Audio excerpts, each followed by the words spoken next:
ka waka je mala cha kon dia nere ke chot gan ka gat ke yem boy en mama molya ne ka dia Europe kana Africa ka America kan Canada ka Australia kan Asia ne ka dia la pan ga kan binte ko lo ner kan dar je kan kon yal pos kon gan dia la konten ante din mu gwa mu go baket de la ran o ye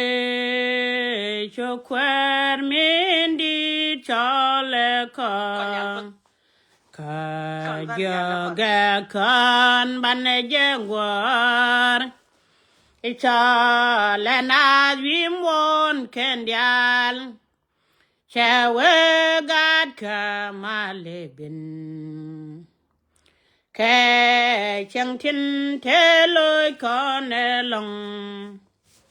ke ne chang tin jaga bong ngot ke mi shode gwa long e jen ban ne jeng war kara ye cho e jin wan lo kada Jin mo je ka bo me long no do te ke kon ni chang le nyen do ka ngani dial ala no kwarani ye chukru so cha kon jo jale ni no ngani dial ne to wi mo na mena ten no mada par ko no konal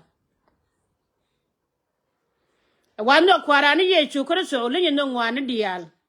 ten tan yam dan Tinta Jordan te kan kon kananen kon yal pol yene dia le chebentene en pante video de maton mi chara kod ka bangod bara ide de tam kan te ko kien ti sila tiemre de go bakalat win mo na me cha kon jono gwando no kon cha wa lo ka kon win mo da kon tinene cha wa lo ka kon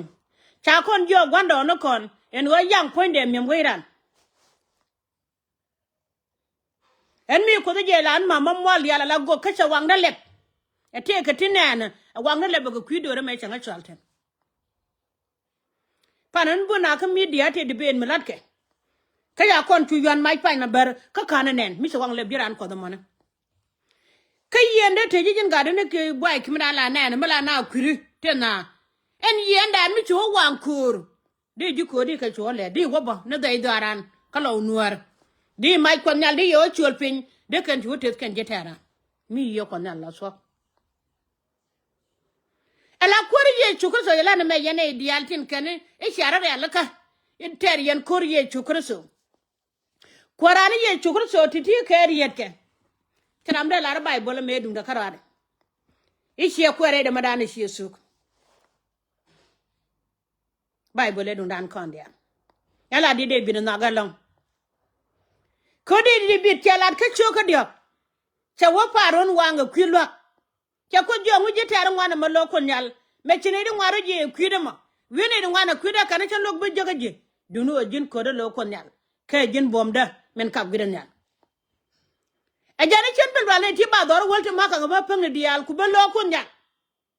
Be loko da. Ko la pa di jom je tara.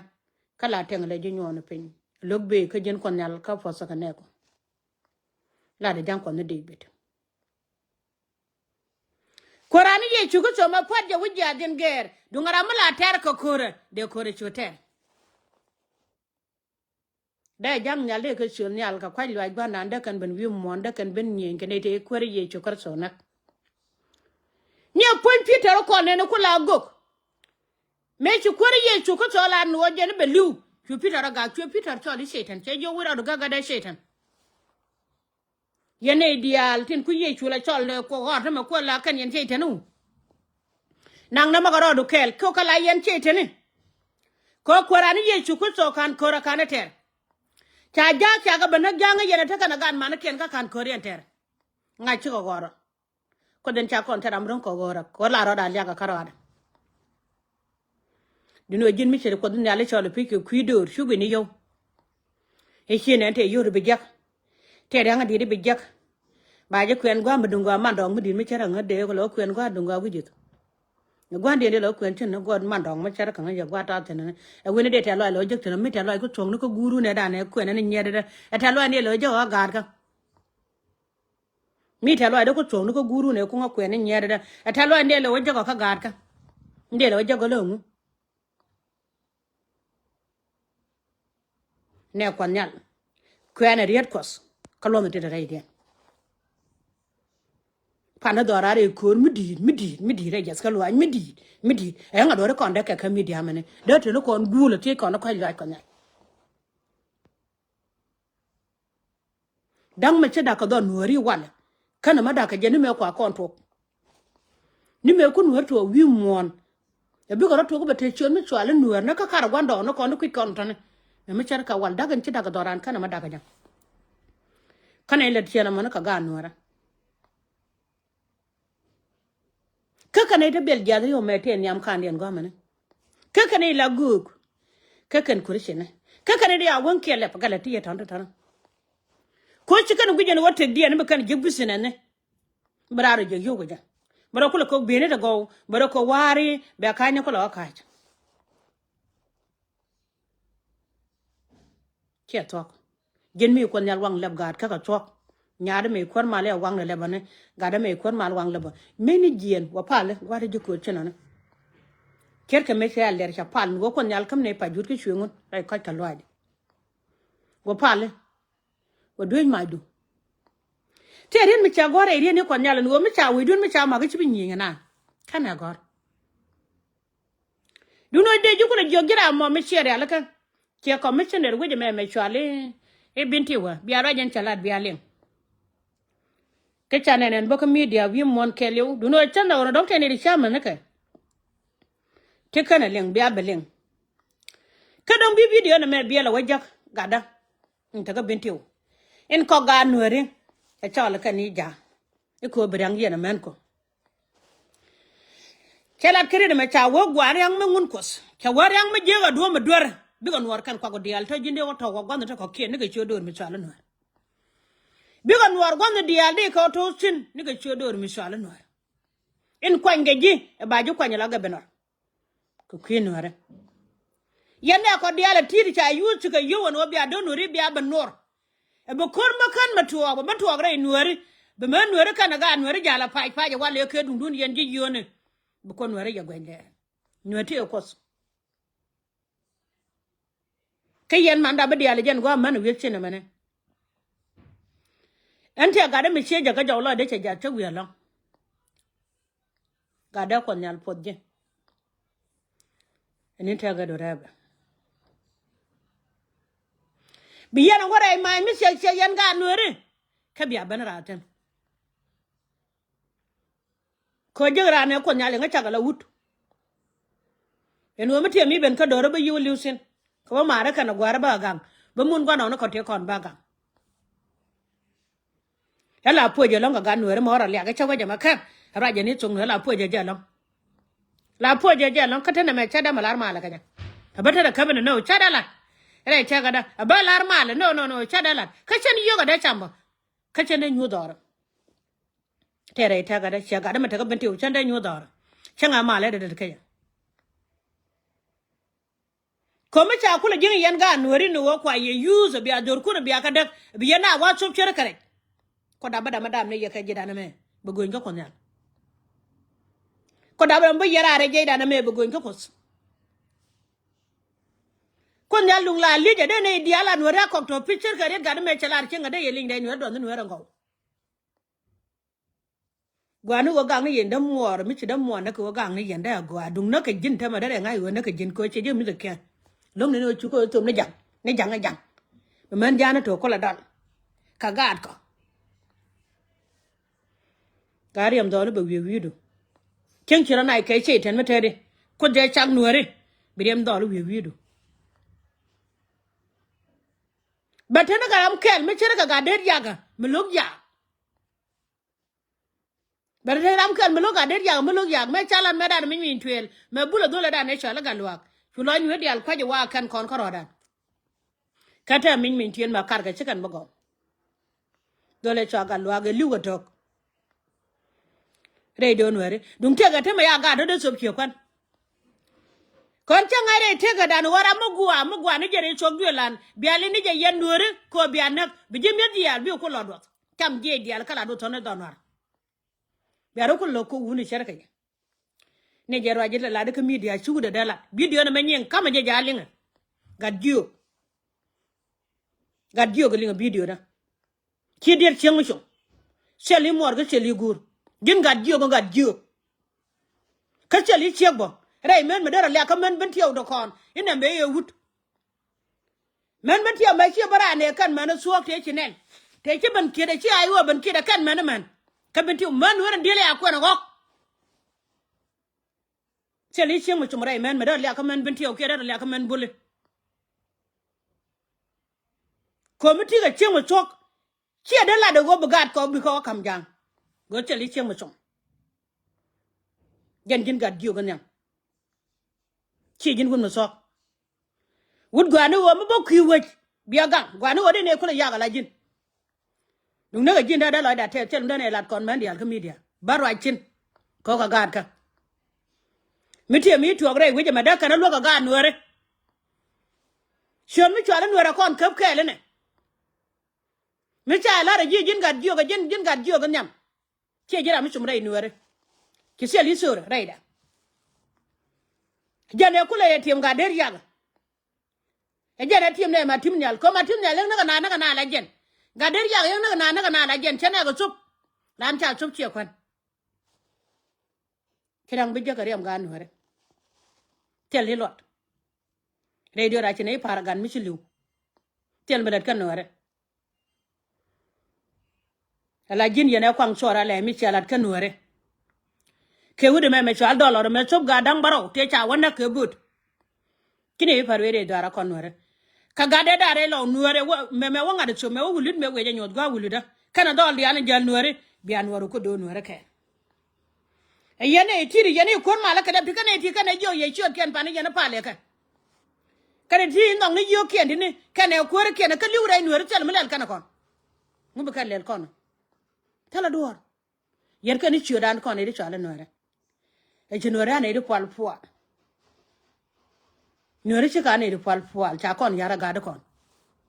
ko gor ka no kwari anaka ka kwai ni ga tugduel mi chala nuore mi chala kon gwanda an cara nda kwanya na wala mi chala kon gwanda an cara nda kwanya la gabanor mi chala kon gwanda an cara nda kwanya la ko deni kelo da te da lon ka gaden ni kinya jai ko che won mi chala ma ka ko ku le jok jin wi lo wi ka kai ni ka changa ni adoran ka binti ma na piu mu chala da na te dol wala ga binti te dol goro mi ga binti ma di kai ni ko lo ka jare lo ga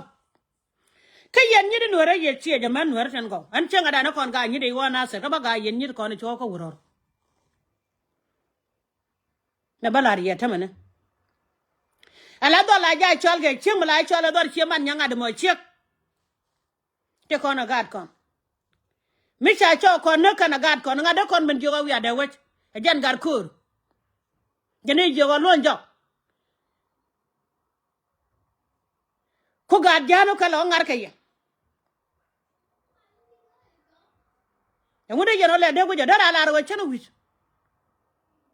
ko jin che janga jin cheng no ra tel me de go da we dien che yen ni do bale yelong en ma mo le la no wud janga tere ka tere na me ka kwan chang to me te che da ba ka me ne ka tere na che da la yalla ya jo ga dar yen ni ko na to kun kwe jan ko di yi chul we gwana ba ra chen ber ka mal chul ko mala mal mo gwala man mwal dial mal me chwe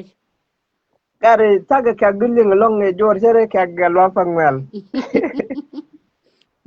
mal mo gwa gad ka so de male mal ne lo la de le diena ma beaucoup de cholia la o bugwa bebe amen ya amen man chale cham kon mi yang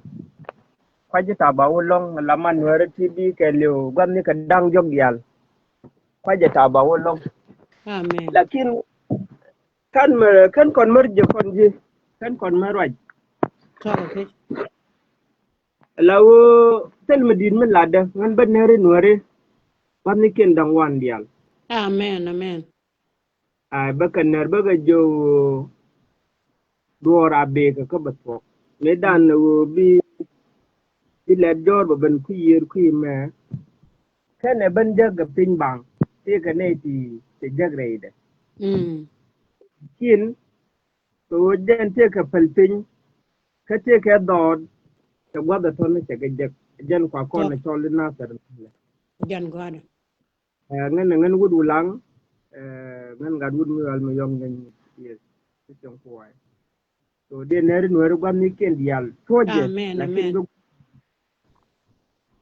amen jin en chong ka lew te la riawa to ga to chong te la riawa mm kane dial tel bum ko go bi no re da ka la kwai ne ro gwando no kon kan kon mara kwai kana matuwa te da ko no mandan te da jan bana goda da mana me kontin en ba gan mar dial tin te ka lo ba kaner amen mane amen ban kana ser el kubra ke le ben amen amen ai so amen lad me de tene lad me gwa bu ko be choli so bet hallelujah jongi ye nuere gwa mi kunda ngwan amane panja kan men chen nin bad to ele mila ken chitu rone je jan toyne a rotke bu gwa de beto amen a amen jeriye amen ngane bi ko mal ba ta tele ye e kon nyal podi bo gada doran kel yo malien malle e ko chunga ta kel ke ya mm ko chunga ta kel ke ya be yik su ke rajen tilare wo win mon tel mi tu kon ba kwen ko riet kot tel mi tu gi mon me ne reg la be ko bel tu dunu am logo kan nore jene e jen wadwar ke ko dirane kono ka ba nang rei logo de ko ro kwen chuki ni kon kan war kan wan de kon ko mo ter tel mi non ka warap kan non ka gogrial kan non ka bur ka ci bare logo dial kan kan gad jan dia e jan ma kon wor bo de kon lo de ching me apal kon ni de kon pele me apal kon ke me ci tanu ne ci ne lingo ci wo pal ne ka kan tinde ban ga pel bu ko ban bele ke jo kan me chane tu kam dan ka ala ja ko won no ko de en me che da man bela ko wacin ne da mor da yake yakel mace minan da darun da yalla ka ce lok ka guji da yelon kallan ne kila raji Nania. ga fide To. alladije To. To. irun da kuma koi Eno. eh go ko jiru duka ko kene da yalla da walla gan kon o ci kon da mare ne tinas duka poj Wan wari ka ta la kwai. ina ta la kwan ke musla dian chaksi mi chine dial kon ndong de kule tek ko ndo nuor na ma cher mi kul la de ne wo kan kwar dial kon la ga nuor ten kwanke e ku me kier kwanke ke wote ga mu chwa community dung nuor mi ku exist ka so Sudan Gen gwada. chejen Gen. mi ku kan riya ka wo bi gwan min tam kene ku ne to ko kien tel ka dul goro gad kien tel ga dul goro tel ka dul walti tel ka piutu go ti matke tel ka dub ti jel ka ke Ke ma chabana gure chala gar kor ga lwa ga ma chura dial te chala te ga dagan dial. Te dagan dial. tina en ti sure de chanen na mi Gar wal kor wal ga ga lwa ke ko do lo ga e chaglo. Mi cha da ba kan la be wal ya ga re lo ga ma da. wal ga chanen ke sure te chwap ke liu mi jen gar kor ga lwa twa la lenga ko medan tane ke gise ke te kore ti kon to medan ngone kwene te un wal ga lwa twa ngani ko lo gwan ngani ko medan Yani ya kor ga da. Ko je ja. okay mi jen terig logo chakalam kace lam ko hok mi gat kwarun mi wale galwatwa ko galwatwa ramu maru falon ce lam ko hok rai logo mana a can ce bi liu ko ci kon den nong ni wo be ci kon bi goru wo be liu lakin bana ramanan la mi la chul chunga kunyal min de kon tinja ko rade wo akan lede torn lakin atu wide a can ce bile liwore ne masal lakini atu wida ba tu wida an wal ga cha wango kana ga kamantin tanak ba ka kwene Wow. min ko le lukurwa da basa wo ga ka titian tin dong de ran loy de dong runi ga nuara mi de rai logo de le de ka ke de nuar ke lu de le de ka ba wotil ke ba gwe jor ka kwi gwan den nan de tie ka nuari wo chen bi jong ya pale ke ka lakin ko min ci gura la da wi nyoga le ni run Jan chen bi God. la nu wo chwa na mu ye ne jaga ga de lakin chwa ka minan de kam nyal ko wo gwan me dan ngana kap kan jen nyal nuari Kap kana kan yala mi ce nuere. ko Kana lo kul ko me balwa dan jan. mi la ni te ko lo ko kan ji kan yi kontrol me dan jana kuar an gwan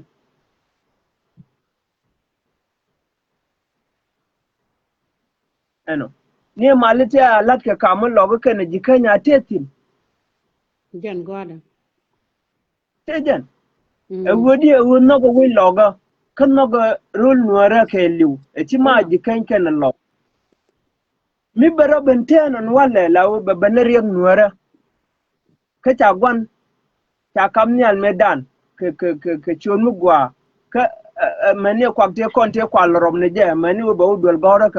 ka kwang nuora di wie ba te be tok a lor no ba te ga mi le ro kore so kon ti let ke kwida alle no kon ko da man man ta te da man bela alle no kon ko mi kon jega alat ke ni je yo cha tok baramo ka min lode mie kwa wo chine igor wida ka wo jinchi kolle ne wo jan ra mi gwi nong nu wo bi ba kula chan no gin chen nong ni wo ba la chan ka ja chi jan dan no ke Mm. ne dia lo ne ka kien a chen chan ni ja tol wala run ba ban ta gan mi ba da ban wala yen man ti kula rajin ta ka gat ku jin man nya bot jogo me raj ka kona tie ga gat ya ba nyoga dam ko chun ni nya bot jog ke bot to ga ta Amen. Amen. Yejen, ba tuoga wo eta jeng ni minano gorka a rol nwara min bi ka nang nyam bi gat ken gwartin bi gat ken bi ka la ba lad mu gwa ba jeg wi jeken ka ba dol wan to go ba Atok. ga jeg ka bi ga jal Atok. ka char to go bi ka toy de tenye ti go ajen dan liu ka gat ko wala man nya borjo Atok. Atok. lakin te ka ne ti lat ke je wo te de mara tuo la wo akula to ni kan gwam ti go bu won Eno. kan dol go ti God go ken ka bi ka man ni kan Uganda. God ken ka Uganda. Ne ka men ken mo jaga ne ka lat kariam ga nuere. yes yes so riem ga nuor na me che dung lora chengen ted ka men chala ni ken yam nin lar ye gan mari tin ta ka front line tin ta gwam to ko ke na wo woneje bi gwa Amen. be ben Amen. be Amen. bi gwa be ben be to en Atok. tele mi Atok. la ken ti tu ya re wa man ni chen a le be run an ka bo ko ni yo ga tianga mana te Atok. ga gwa da mi la ka je Atok. eno kan mi kana to ga duna na me ka ci nya dang mana ba ga to ko ken nyoga da ba ken mu we tung no ko ne ti te wa na me te Ke wa ye ke bitu jiti God ka chot ko tie de ba mutu. ga to ko ken Bara ne ka man chikal kon kan ka nuere ni me ta kon kwa ko ywa ko nyala ba ne dot kwa yene ne. Kia de mutu chele je. Chel mi ko ko na ko to ga chel fakir. Ka chel mi ko na to yes ga junu. ku an to do bidwo do be ne to ko ken lo nyogo no ne la wo ente me na me ta ka je lo ga chang ni me wa wu na ma la mo chen ke raida chen ogor ku won yo che ngaji ta do go du nuori ba wo bi na o mala ngan ka roi de min dit kie min no ke je kan di nuori dial cer ka me to gwan dit ni lo ga ke cho da gwan na me mel de ke man nuori tv ma chwali God kwira je. dat ku roi mi te ke di to ko kien ti ngaje a ka roi ke je gwa ku wona me a masiri ya gare ci da benir won bi nu bi ga nuori bi ke liu eh ta kon ke wadu 20 ta kon ke 20 sana ke wun mishwale self-care. Tokon ke wadu 20 sene, ke wun mishwale garang di mabiyor. Tokon ke 17 years, ke wun mishwale abiyela liyer. Ke runa ti michi wuma duka, anda man ke liwliw ni ganwara. Gara ngane de mu kala wa gare ko rabia ko roter ko yene bombuam ku kala nong no ko lo ga kare kwan che mari che me de mala kullu bakare ka Allah tara mana na ko ko ter mi ko ne chuba ga beluksin ba kon betal ba kwaka ba kalak ba tonga kuntin ba jogo nyuru tarjab kon gare gwanno kon kan ka samaru mite ka mun mu kan samaru injilis ka South Sudan de lari rol nuara gare ko ne ce to ka wo bina ta ka mi ba ta ka so da mutuwali so da nuwar ka South Sudan ka nuwari kan dangalat kan tare da kan ana gabila ka 64 gabila kan kanalat ci nuwari da mana kwanya wala garce mare nan tamat ka ne ti lat ka je wo bina ta ga mutuwali rol na ko won South Sudan me kan tel millet da kon e pi tan nyen ka kwide ko won South Sudan mi kan riga ko na ta dalat an wale ta ngano ta twak ta yi jowi a nyora tar ja tele kon makam ke ye ka ta le yenen kon tiene me kule tilga na juban ta me pin nwara anwar dede kula dor mu ne gare dor no mo wala pel wala no wo ce no goja la da garana na ka wala ba wa kwa ka wo ngene jan la da wala ringa charge non ta ku yen kon gan werti rito kon mi lat kon medan tiene endit kon ti dial de gen jo wud mi wala ringa char cha bu ni wo ne me ring nuara gwe ke ni wo ye ringa char donon ta ku yen mi ti ka long ki ti ka mi di long me ne ta ba nuara ku banan ta ba go ne yi ce go wud mi wala wud ban nan ma wala gar wud wala ko je ne medan je ni luga ni wo ta mal tan ke jang ante ma ti mal ta da a masi dimu waka garu dole na mo malata mai da malta da can mutun kari ma charta yi ne ri ma chare me pen na wo bi na yin ka jang ne ci gwate ban ko kamin lungi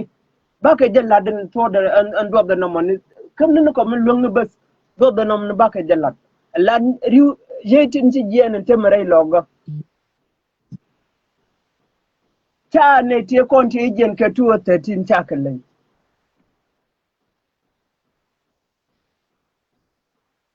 adaman midi minan long body yemun dara na long min do dien ala gan manu kon dial gar da kon te ke mi wali wo da kon te dan da kon mat ala isu bin medan te ga gisa mi chelling ta ala do en Ethiopia medan ne be mi wali Tigray chan be kuma be jaka wun mi wali Mengistu al Maryam ka ga Tigray ti ci da rayuwa cejan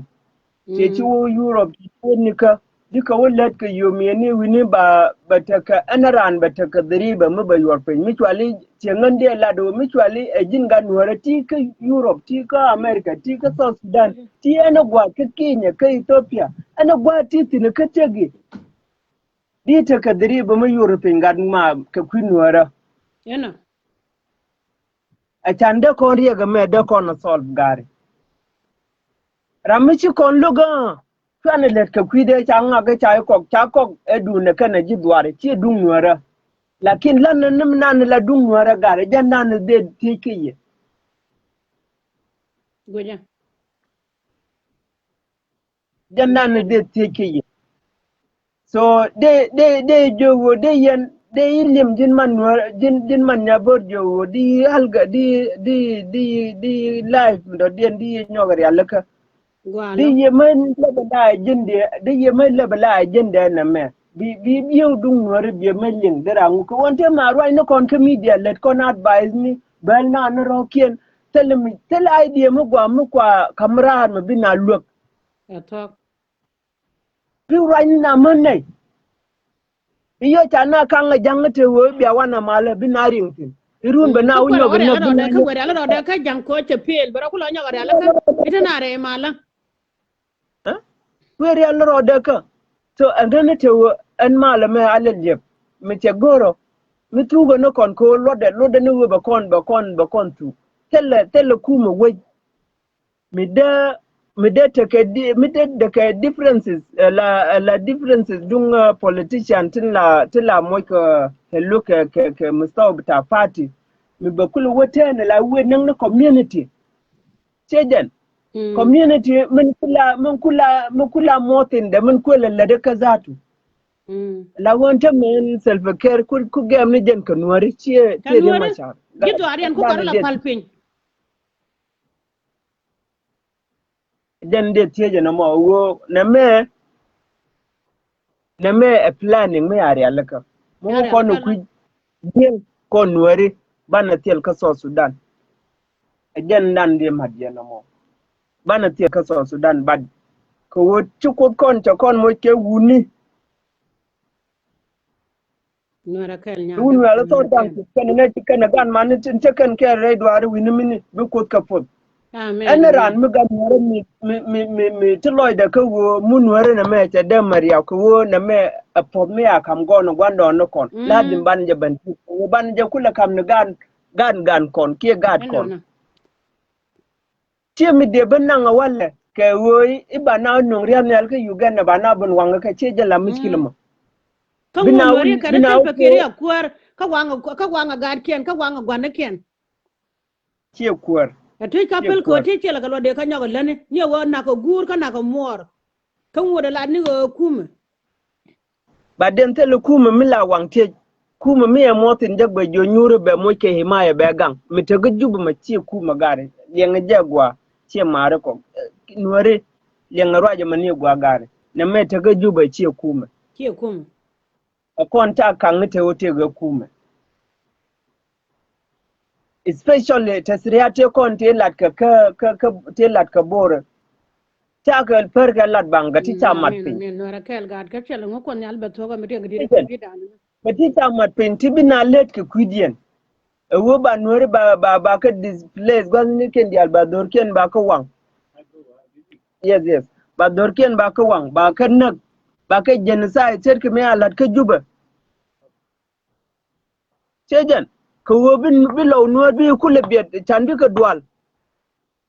Ajena da na ci kud no ci kud chunga ce wa kamra ru ka to gud mi wa lolon. Ajan wulo nyama ba de chede be ko jani chata ci jojo ko ngore ci nore tin ene nganne ka ga da ko na ngara kana ko ne bol makwe ko ne ngu kana tan kana na ka jirai logo ga nore tin ga nore te kan tin tele planning mi de la de janga wala tele wunmi wali lol gar ko dreide tele je kana wunmi wal ta bandang ene min ne kon ko so Sudan te wunmi wali lol gar ko tin ka jikan ka ta bandang ka wunmi wali tut kaw galwa akan wundang jog to na kan wari wala mu yere bunu de gwam tay gor gwam do dina kan godang jogo to enera mi ne kon ka jogani kan ne kien lawo group tichi let ko ba nuwari ba kan ne ko bi ka kullata gwamnati go yes ko ta ga jone kuna kana ka ba ya ta cien kana pilani ne mo ne sha bilin ka men ken jabbo da sharaka kai again mama so again na mo miskile da na wonta ma gwamni kon dia internet tele ga kon te ka gwate tele internet chande masi da kula cho gwamni da cho kan wari dial kan mo do dien bon wari kon bo te won te jitken jaga ga tele tong mi link kana cha tok linga da ruwainati yen ka lad dunka na titagagadiye tarka wunu walire mashar karwade nyen tara no no na chala kogra ba kon yala pos ko ti chala ti wallo da lo dan ko alu wo to gela ti to ri ba kompen nori akan do to ko ba do ra kamra na tede die ne ko lu ko rodien karodien we nyon ga na ba me ara mi chalon mi chala bar jenen tu ko kan ga gambele te nyene ne ka kai kan kanite a perpe ni te mi chen nen ka ji ka ci gal yana ga gambele yi kan nen me ka ne di kwar ma la ka le ne e go ba gwan ta den be ba nang na gwa ma ne chika na gwe ka bi le no an chen na men ka ji ka media ba ko do po da na ka cho ka do ku do ka chen mi tin ejen la won ta ma an wuni da raw kan wore kan la leng roi ni kenta me ci wo me asab riseje na na chalab rama ngej min le roda ka so Sudan ke lewe wun mi wala reng machar mere ude wun mi wala galwa bum ka Ethiopia chejen por wani ti yen kalat da na roken mo ka kel mi de lalet media ni nuori dial anta ma yiga gagi ga tiel che nyama wali nyalel chejen telede bum wun mi wala galu gra telede bum wun mi wali deng twang chiga led akin kon gari terwa dana me jen mo koryego te mi cheling medan mi wali bana fa mi wali nuor ka ngwan mani mi chere ke ji se ji dung jan mi wali me twala jangal der pon chene mi suga na ka je kan je chene di ale twala jangal der yes kana rulu mi kon ken ko lengu min tel ko kon lengu to kon ka degatara to kon ka PhD ni ti ma da malaria riyan machar ko ra ka na ramado dian mi doctor ka ganwore mi da mu gwa char ka kuidan ga angana te wo mi jin PhD wala doctor ka te ga mu jin mi da gwa ka nuori aleka le kam nin nyala den ban nyur ka kuida ban jalla le de tan kam ka yow kara ne ka jem ne kon de ga chol ga da de ga chol tan let kon mo te margare ban ro kon let kam mi ban la let mi bi kon te grun ti bi gat kon te den nanu gwa japa lakini u bi arwa ne kon ka ngadega balat kon ni ga lan ne me tan ne ne lel ba linga kuimba barar ka kuima ga bi ngutwo ko kona ga kon wori tengmilat ke wala ite kon unity ma ite no wala chen ke der ke der unity dor ke wala me der unity ke ga de pila unity mi ta yi di yen wol mumkin de yen kwa ga yes ko chen ke chiang ne ke lo ate ge differences mi chi ni je tem kan ye mat ye ya ga but telo no chi adak telo no chi adak lakini ramen ti interest mo wo interest de gore la jeno ma edungde te go dorun gore je la wo edungde che ka mutaga nen gan gadi na par kole na gunu yo al ma kal kole na ana ramite agenwari wala mille nwari je gore ni interest de kana jidware ramone ti danan del pelen le nwara ko na masro bita ba toga nwara la wo ti guno ko ta kon ka man ti bidap ta kon ka gati ba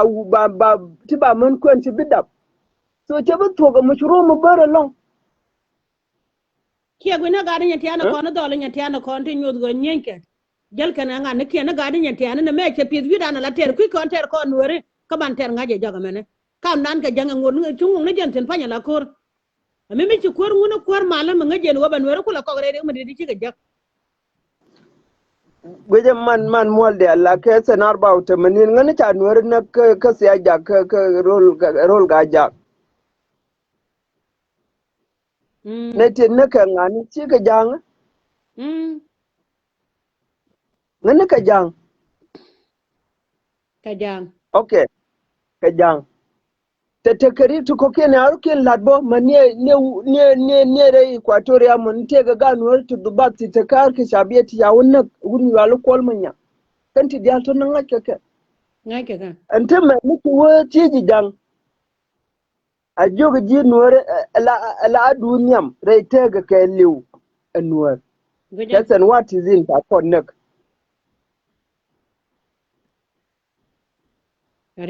san what is in ta connect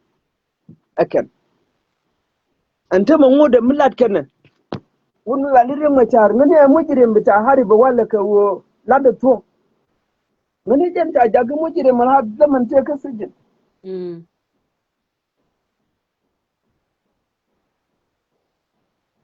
ke ka se jen ta maga ku ngani ka ku nuara eno wo chi nuara chi ka mara kwan sengan de jongi ye nuara gwa ni kun dial ti yentin ka bantiu ka western ka ka central pan ga nuara ka la lo pan nuor ka ka dor je kan nuara man jikan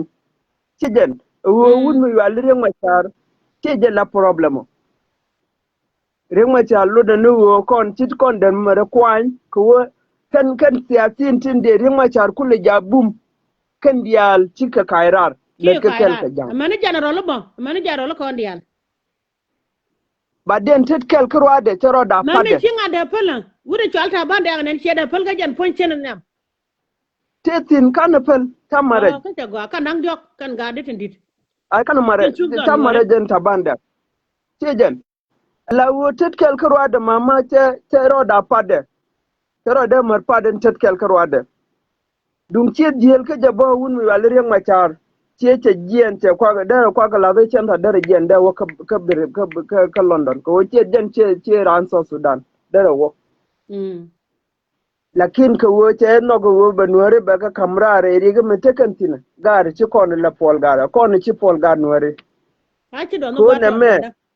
medare ne lo ma ko me kon nyala joja pare o mai ko ne mu chugo kan jere lo ga ke lew da karo liek sine no ko chak ja chen be chonga lo nur ne ke me ne me mi ce ri machar gare mi ce ri machar da kon kwany mani chen lakin ko yi ko kon mo ci kon kam ri machar chen ne dia la ga ka ri machar te me ku dun ke lok dun ko wo biya tok biya yo no ena na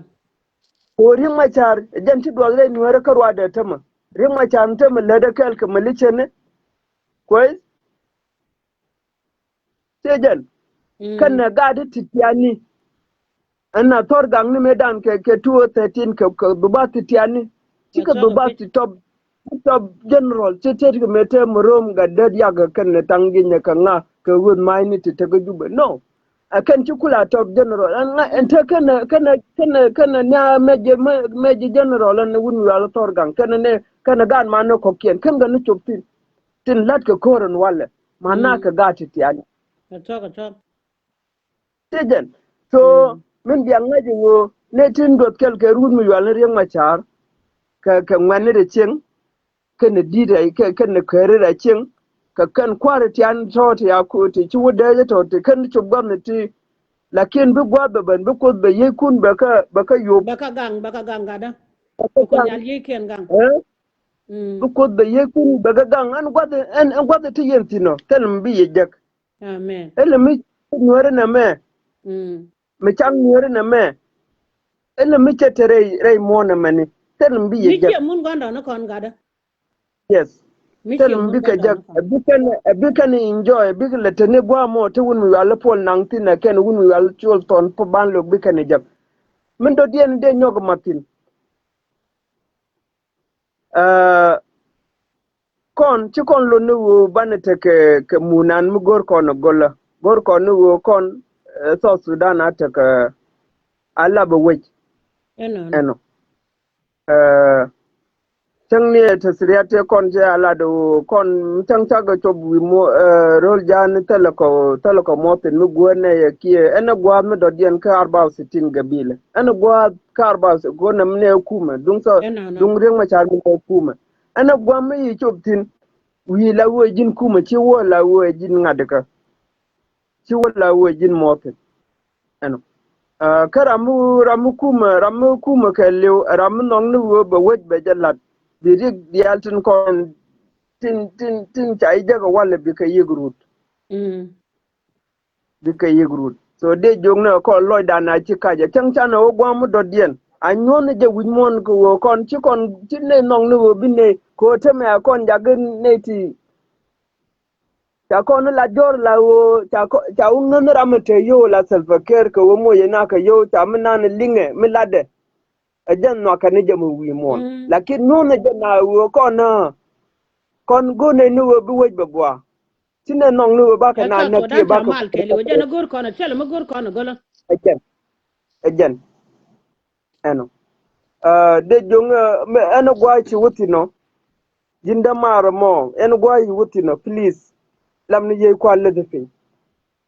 kud betekel ga en bade ran mi ledi ni chuong kud atekel ka ji Amen, amen, God.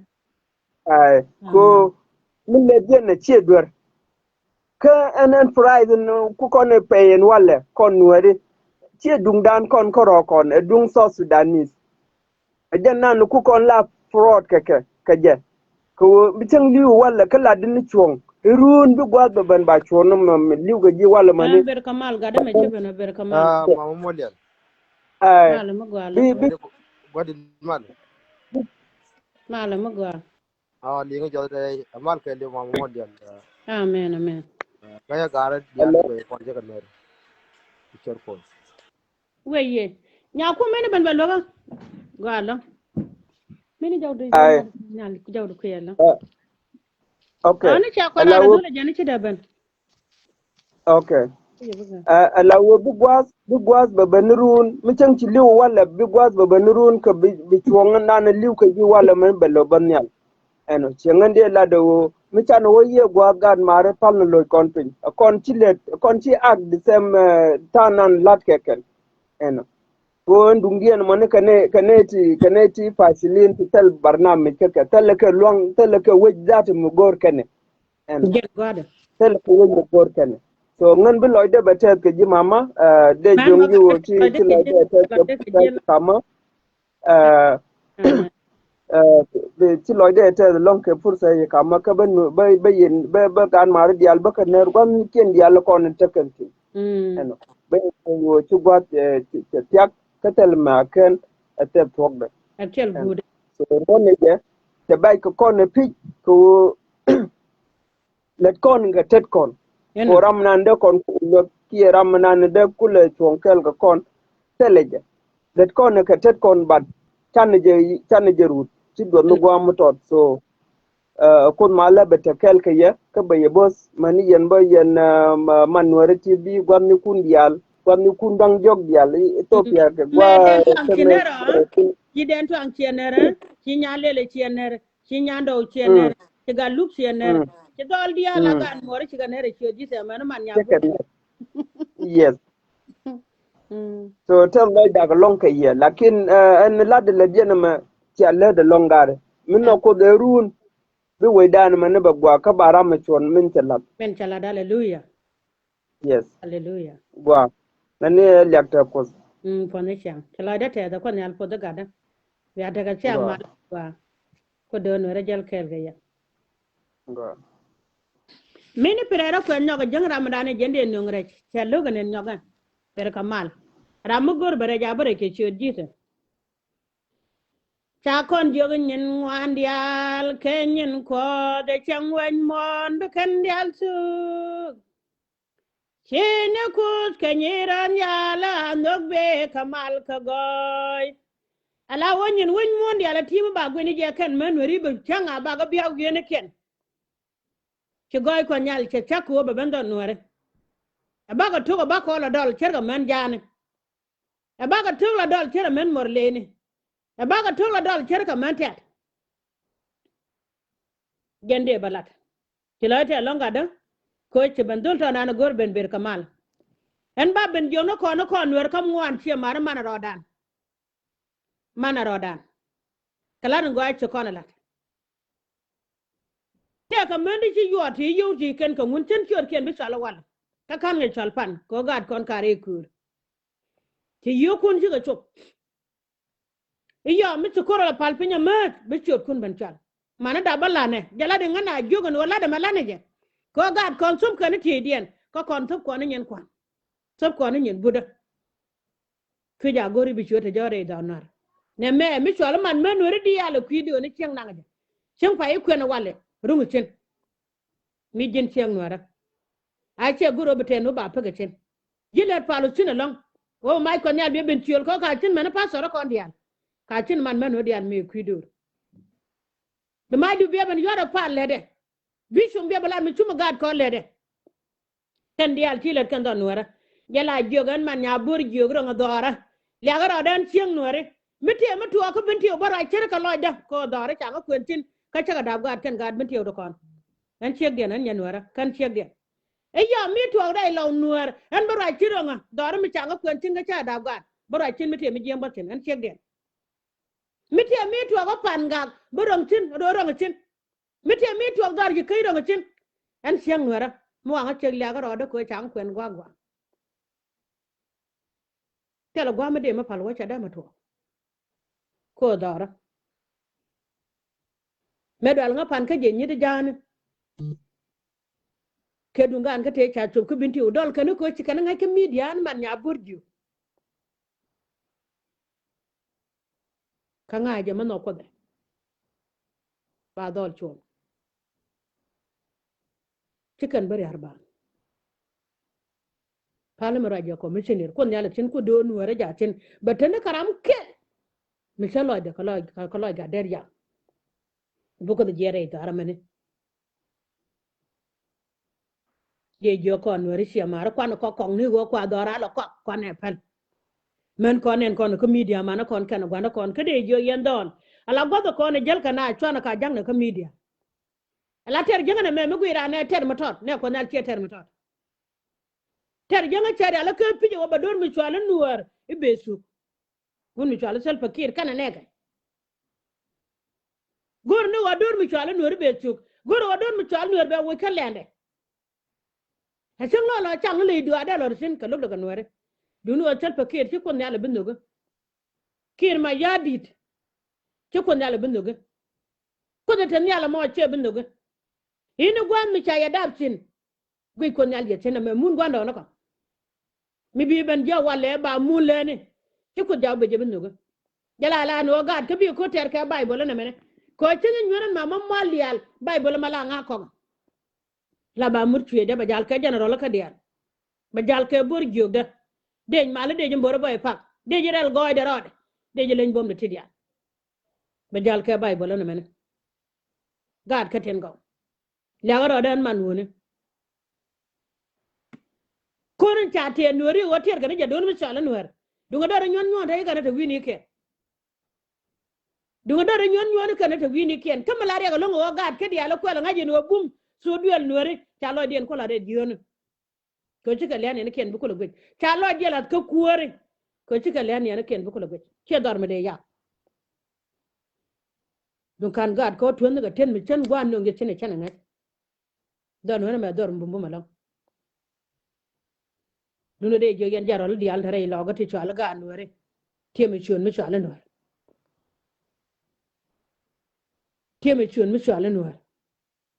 ran mi mi jeng lat ke chiro ri de jen gor kan ja kon tela kon ter biti wadaran yen gad bul di ala ta kel kama ka gudu me chali e ngad me ne ma kal kol way rodun kor ma kal kol ka yen nore bola jen bol ge ga ke dine ge ga kara yet ka jang kia bol warap kane nan ka warap ka kon gan wuri kuku cha do run cha da ban daga ta don barana rawo rai darian ka cha warap ka cha da ka cha bor ka cha da kon nyal men no ga je mare bor mo men no ko chung le je de na rit ke je kane changa jaraw no cho men no kon hal ke de re de la ret man jana gad kia la kap ke bu kane la ngot ker ka ma wutene gure ma kon men wore tela da gad ke dial ta karan tela da kan nyen dial ta ko bos ko do ran ta kele ya gad ke no gwa ma ta gan wore sin ko chak ta kele ke ya ka je re malalar ka kon cha la ne nya de ne ka ban yo ko chobler wo mi jin chieng mo dang lo du pich kan ti cha lar kan pide go do ko da lo ngai kon ni wo je ne tele piu mutendo mi so biye ka nya de ne somnia mi so biye ka nga somnia ngune e piu ti da ka dol mana da be piu ka ti da ka dol kam mi jira mu lung jala ti ka ka wor gwa da dol tinana kele re ne dia le sar pa mu le sar pa mo mu le ko ju mo ne ma cha na wo gulo mo ne ja ngana nga jara cha no ngono dia le mu ci kon jeno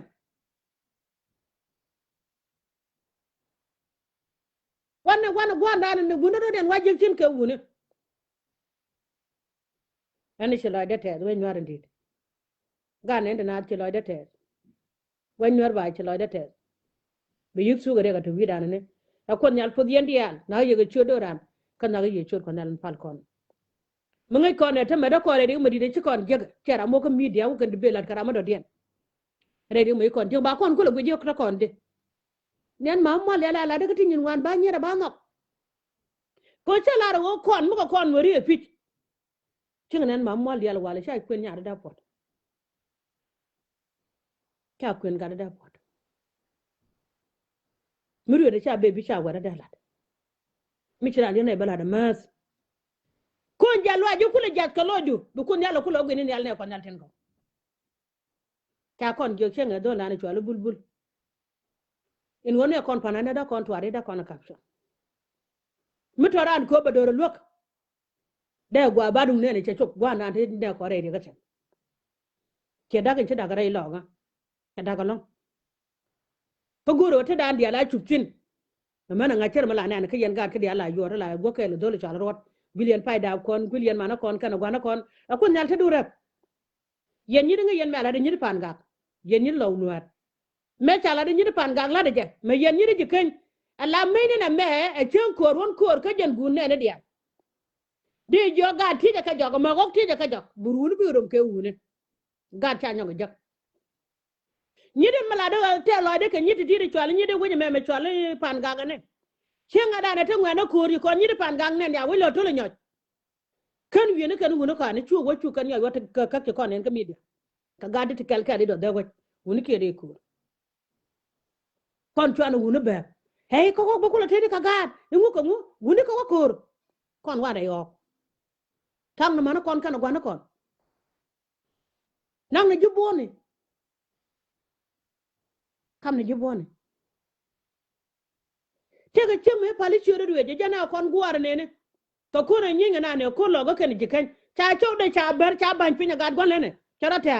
jen wula do te lingna gwa da ne to potinan gad yo gad ke jogu ya ga chure dit ke chow do ban je ko bud gwa charata chen ke chow da kap ke kam no gwa na chen tuba baga chow da mun bawor ke tiga ta chow na man ne ko nal jala da gor kon wunu kon chen bi gar kon men ko don wor mi nyinga na ko run wal dio tubdiol kel mi nyinga na ko run wal dio mi ci nyen ke win mo na men ke lew maga te da ko na setin ta kare kur ter kan kor